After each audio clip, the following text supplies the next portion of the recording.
Gata! Băteți-vă! Bă, da, ne filmează-i! Haide, bă! Hai, mă, Mario! Hai, mă, Mario, dă-i!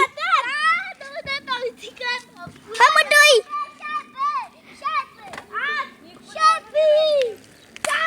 Hai, bă, dați! Hai, bă! Uitați șarpele, doamne!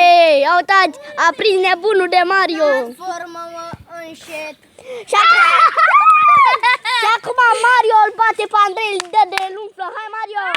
Să te vedem în acțiune. Rupe-i!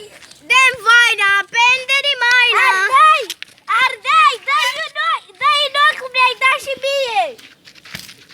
Mamă! Hai, băi! te bate Nicu cu Mario! Uite, ăsta micul l-a bătut pe ăsta, i-a umflat ochii. Uite-te băiatul la mine. Bă, șar! Uitați-vă la ochiul lui. Uite, bă, uite-te.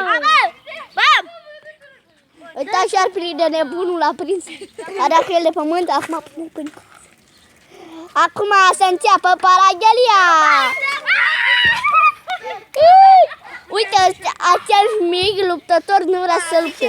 Hai, mă, luptă-te cu ăla, cu Mario. Bă, Nicu cu Mario!